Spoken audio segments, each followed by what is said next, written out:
CM Punk wouldn't be in the WWE without a stellar career on the independent circuit.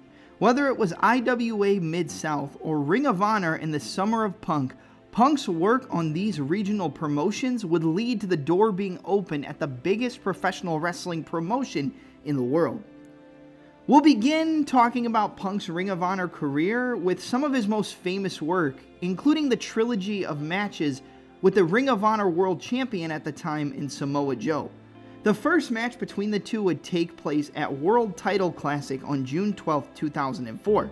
The match was back and forth, it ebbed and flowed, and it was a true testament to the code of honor that seemed to bring pride to the professional wrestling promotion being about pro wrestling and not storytelling.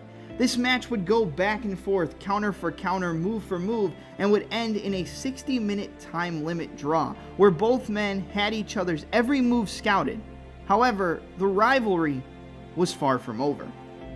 The second match in the trilogy would take place a few months later at ROH Joe vs. Punk 2 in Chicago Ridge, Illinois on October 16th. You'd think after months and months of scouting the opponent that a winner would be decided. However, that was far from the case. The scouting again was top tier, move for move, counter for counter, finisher for finisher. However, neither man could finish the match or establish dominance, thus resulting in a second 60-minute time limit draw.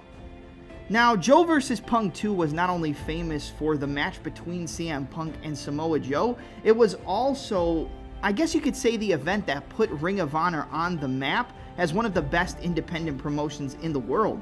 It would not only become ROH's best-selling DVD, but it would also be the first North American pro wrestling match to receive a 5-star rating from the Dave Meltzer Wrestling Observer newsletter since 1997, with the first Hell in a Cell match in the WWE between The Undertaker and Shawn Michaels at Bad Blood.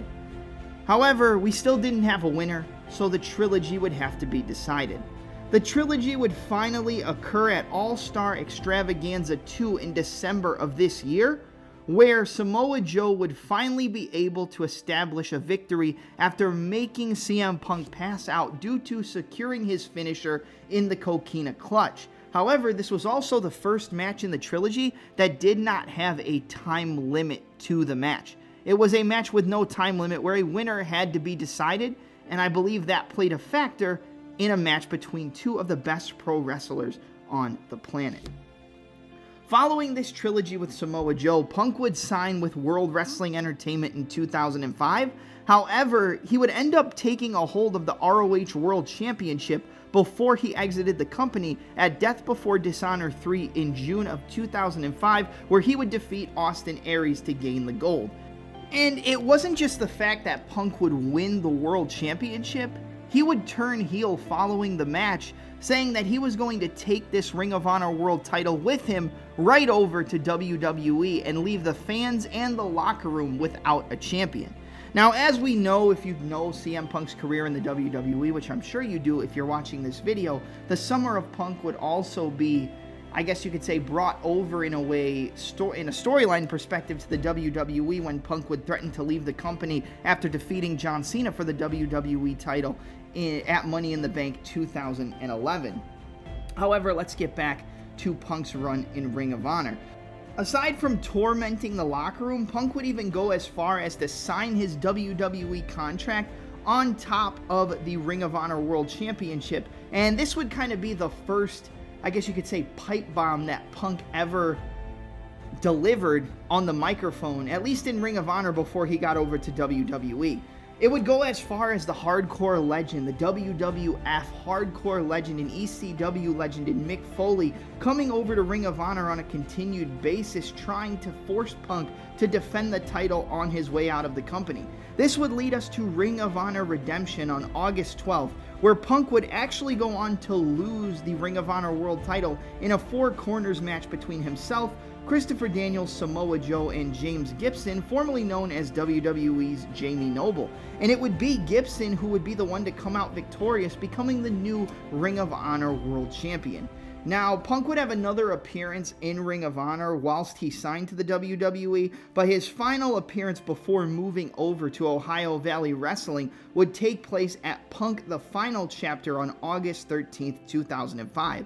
This would be where Punk would compete against his longtime friend, at least at the time, and a rival at this point in Colt Cabana. Now, Cabana and Punk's matches and work as a tag team is really what put them on the radar of Ring of Honor before he went on this historic run. So it was kind of poetic justice that it would be Cabana as his final opponent, and it was him giving back to his friend, like I said, at least at the time, but also giving back to the business, because in this 2 out of 3 falls match, Colt Cabana would come out victorious, continuing the tradition, like I just said, of giving back to the company on your way out of the building. And at the end of the day, the Summer of Punk was iconic.